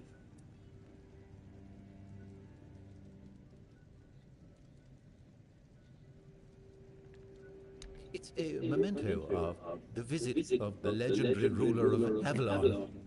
Impressive, isn't it? The tableware is made of tin coated with silver. It consists of a plate, a bowl, and a chalice. The edges are decorated with the motifs of Camelot, a crown and a bear. However, those ornaments are of visibly low quality. That detail, and the fact that those are the only wares from that time that have survived to this day, leads us to conclude that this set was cast specifically for that occasion, and that it was finished by a person unfamiliar with this kind of craft, perhaps a blacksmith or an armorer.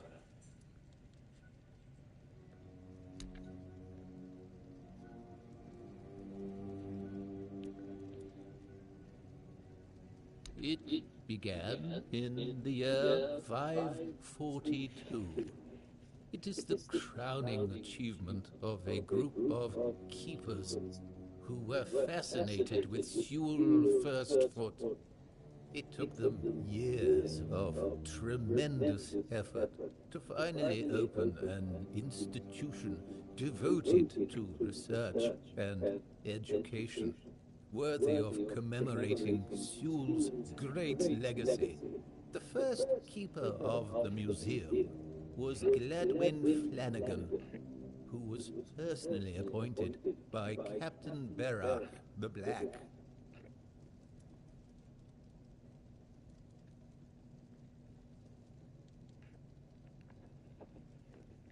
I don't doubt it. Since Sewell Firstfoot was a remarkable figure, well known to every keeper, drawing on available sources, we can claim with almost absolute certainty that Sewell Firstfoot was the first man who ever set foot on the island of Avalon. As you can probably guess, that's where his moniker, Firstfoot, comes from.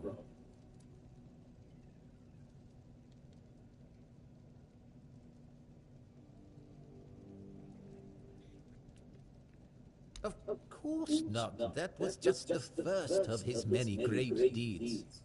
Sewell was an outstanding commander whose strategic mind, bravery, and charisma contributed to our capture of the South from the Four Dwellers. He was also the founder of the Horns of the South, so I can say with absolute conviction that if it were not for Sewell Firstfoot, we wouldn't even be standing here having this conversation.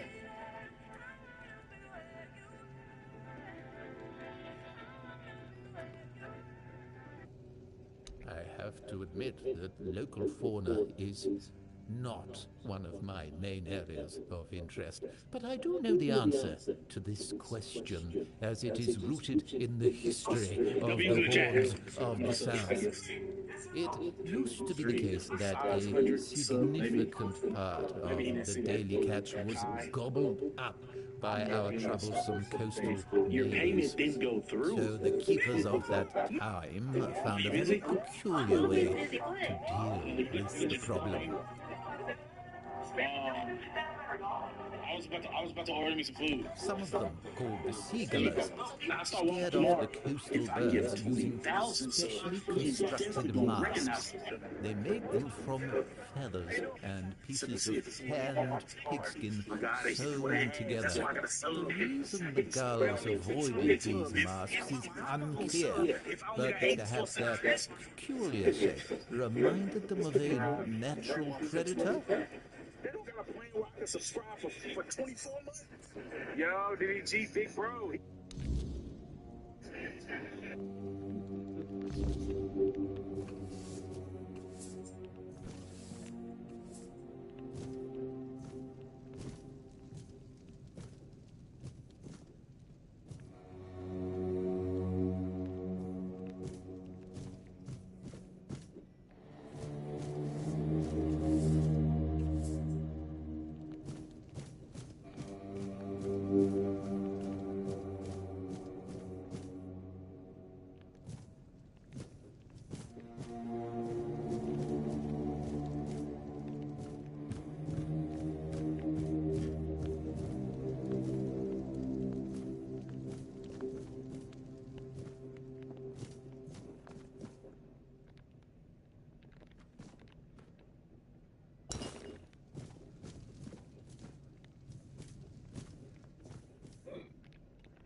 reason they put me here.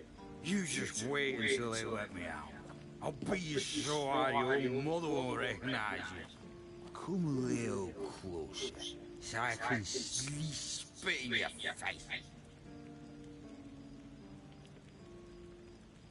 Nobody asks your opinion. I drink because I want it. I drink because guarding that empty gate is the most boring shit in the world. What's it to you, anyway, huh? Maybe I was drunk, but the gate was guarded. It's not your damn pin, I wouldn't even let you in. But all is not lost. We can still be friends. Listen, just pour something delicious down my throat, huh? And I'll forget this insult. I'm not guarding the gate right this second, am I? There's nothing wrong with having a little sip, right? Come on, don't be like that. Just a drop. That's all I ask.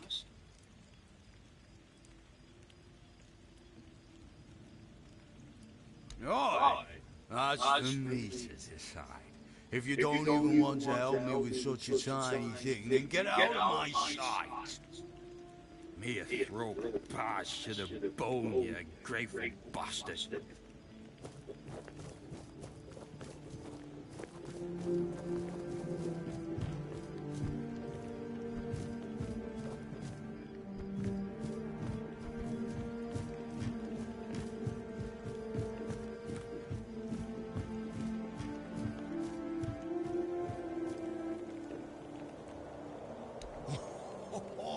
Thank you, friend. Let me repay your kindness. Even though I don't have much, I can at least tell you about something I saw a little while ago. It might be interesting for an adventurer like you. See those rocks near the shore? When it gets dark, sometimes I see a light there. I'm not sure what it could be, though. A bandit camp this close to the Horns? Impossible. The Daliata? No way. They wouldn't hide like that. Maybe something else entirely? It's probably nothing, but maybe you can find something interesting or valuable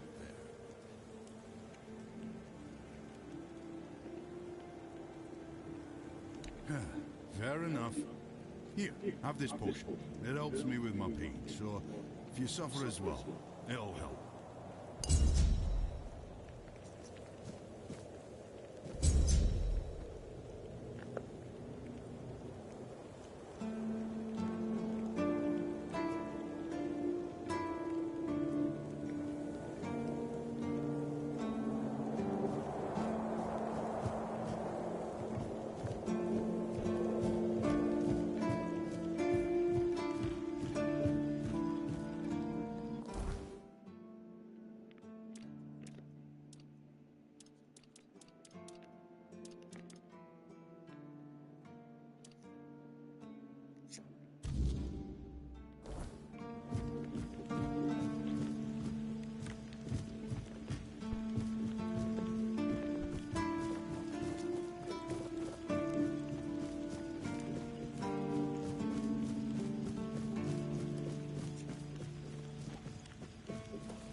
stay out of trouble.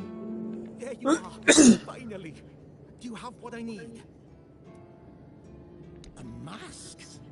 Eh? Are you sure? Ah, whatever, sod it.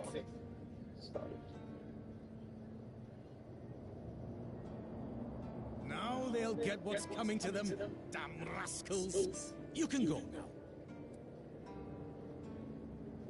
You're right. Here, take this. But don't think, even for a moment, that the struggle is over. We need more, much more, to finally rid ourselves of those blasted birds once and for all. Are you ready for the next step in our fight against the flying, shitting enemy? That's the spirit!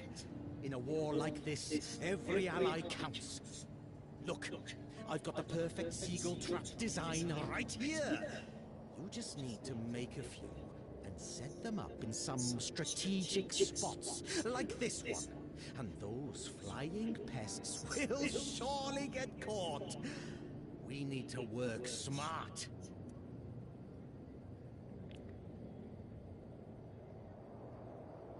Never. As long as I live and can do something, I'll keep fighting.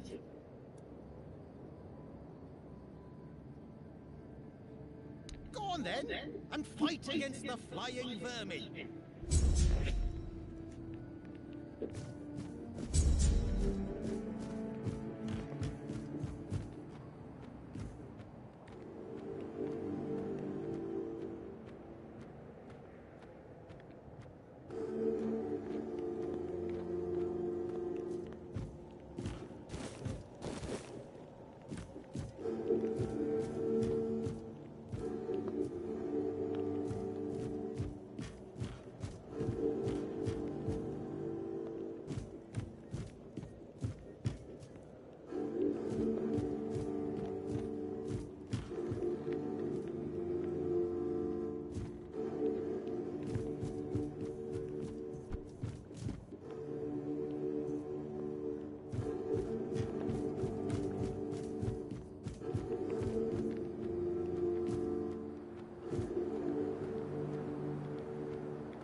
Holy fuck.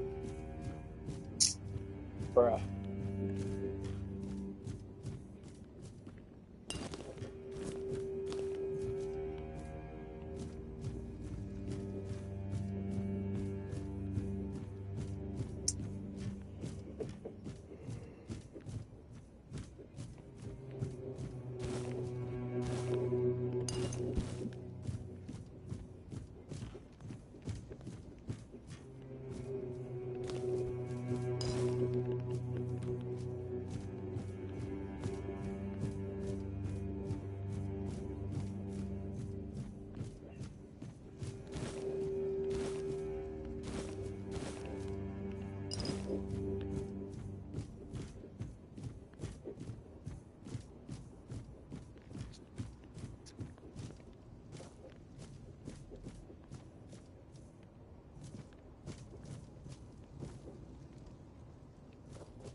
Ah, that's you. See you around.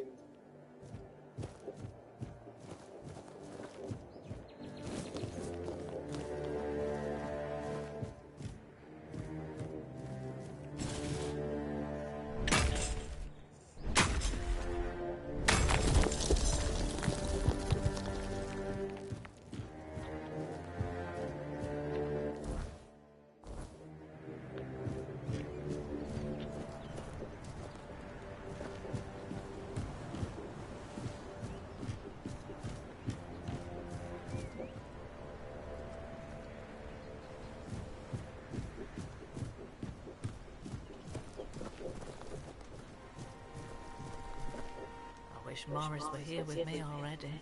Do you need help settling in, dear?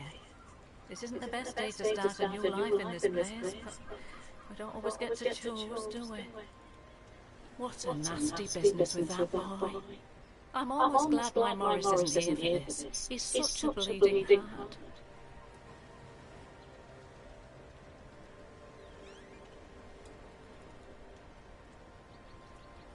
I'm sorry, dear. I hope I didn't offend you. I'm still not used to all this. You see, I was born in Little Grove and thought I would live out the rest of my life there. Working in the orchards in the mornings and drinking warm cider with my beloved in the evenings. We never wanted to see the world. I guess sometimes the world doesn't give us a choice, does it?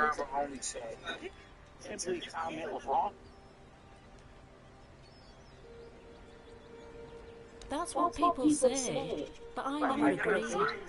I weathered many storms with my Morris, coming out stronger each time. Avalon taught us to cherish the little joys of our everyday life. Without those lessons, we wouldn't have survived what happened to our village.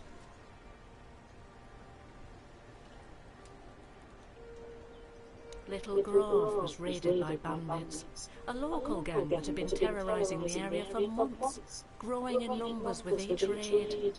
Their leader, Bald Kate they called her, somehow got hold of a branding iron used to mark outlaws. After pillaging a village, she'd brand some men and women of her choosing. That way, Kate made sure nobody would ever help them, and that they'd have no choice but to turn to her if they wanted to survive. My Morris used to be a skilled tanner. I guess that's why she picked him.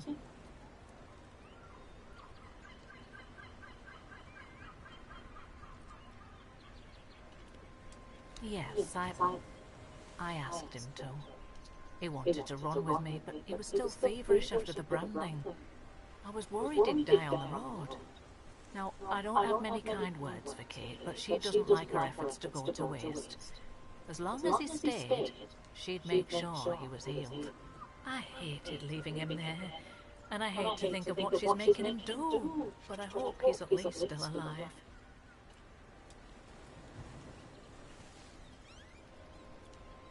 Look at me, love. I'm just an old woman. I've lived a quiet life, never learned any skills Kate would find useful. She has no need for useless mouths to feed, and Morris, well, he didn't want me to stay anyway. He said we'd find our way back to each other, but I'm starting to fear we'll have to wait for another life. Of course I did, right after I got here. The only answer I got was that they're aware of the bandit problem and are dealing with it. But I've heard rumours that the gate is always shut and the keepers are forbidden to leave. So, we've got no hope there. From what I've heard, they decided to stay in Little Grove for a while, drinking my cider to the last drop, no doubt.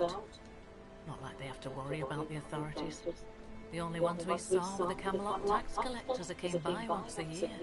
Other than that, not a uniform in sight since I was a little girl. Oh, Mother bless you, my dear. That's all I could ask for. Please, let me know as soon as you learn anything.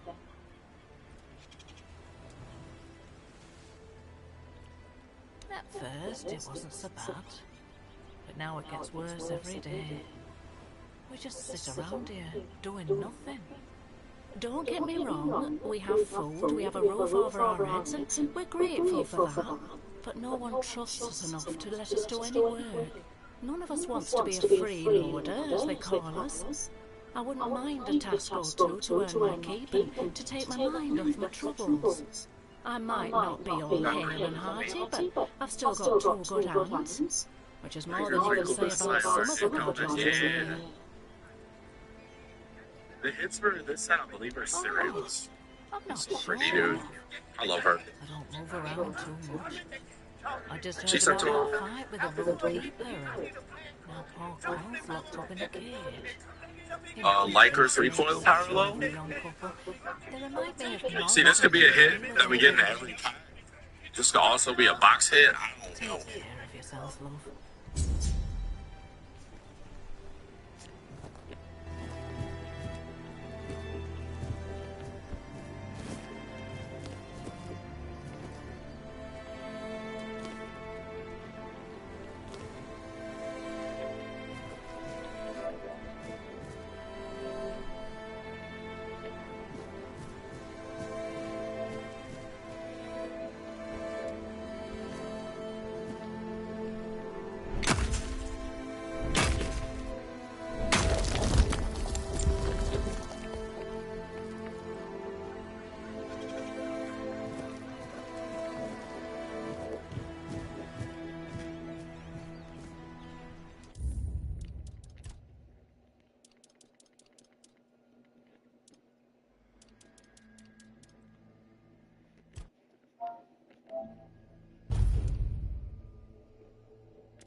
Bye.